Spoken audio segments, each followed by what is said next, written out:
Hotel വെയിറ്റർമാരെ പ്രോത്സാഹിപ്പിക്കുക, വെയിറ്റർമാരുടെ മൂല്യം ജനങ്ങളെ ബോധ്യപ്പെടുത്തുക തുടങ്ങിയ കാര്യങ്ങൾ ലക്ഷ്യം വെച്ചാണ് ഇന്ത്യൻ ഇന്റർനാഷണൽ വെയിറ്റേഴ്സ് റേസ് എന്ന പരിപാടി തിരുവനന്തപുരത്ത് സംഘടിപ്പിച്ചത്. വിവിധ ഹോട്ടലുകളിൽ നിന്നുള്ള 50 വെയിറ്റർമാരാണ് റേസിൽ പങ്കെടുത്തത്. ഒരു കൈയിൽ നിറഞ്ഞ 2 ഗ്ലാസുകളും 2 കുപ്പികളും അടങ്ങിയ ട്രേയുമായി 2.5 കിലോമീറ്റർ നടക്കുന്നതാണ് വെയിറ്റർമാർക്ക് വേണ്ടി നടത്തിയ മത്സരം.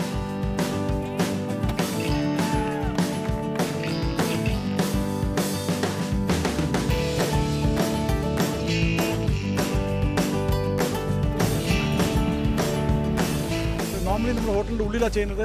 എല്ലാ ഡിഫറെൻ്റ് ആയിട്ട് അവരുടെ സ്കിൽ നമ്മൾ നോക്കാറുണ്ട്. Like for example table setting ചെയ്യുന്നത്, നാപ്കിൻ ഫോൾഡ് ചെയ്യുന്നത്, ഒരു എങ്ങനെയാണ് ബാർ ടെൻഡിങ് ചെയ്യുന്നത്, ആ രീതിയെല്ലാം നമ്മൾ പറയാറുണ്ട്. പക്ഷേ ഈ പ്രാവശ്യം ഇൻ്റർനാഷണൽ റേറ്റ് പറയുന്നതുകൊണ്ട് നമ്മൾ ഹോട്ടലിൽ നിന്ന് പുറത്ത് വന്നിട്ട് നാട്ടിൽ പറഞ്ഞിട്ടാണ് ഈ ഒരു നമ്മൾ തീരുമാനം എടുത്തത്. ഫ്രാൻസിലാണ് വെയിറ്റേഴ്സ് റേസ് എന്ന പരിപാടി ആദ്യമായി നടക്കുന്നത്. കേരളത്തിൽ ഇത് 4ാം തവണയാണ് റേസ് സംഘടിപ്പിക്കുന്നത്. അടുത്ത വർഷം കൂടുതൽ വെയിറ്റർമാരെ പങ്കെടുപ്പിക്കാനാണ് സംഘാടകർ തീരുമാനിച്ചിരിക്കുന്നത്. മീഡിയ 1 തിരുവനന്തപുരം.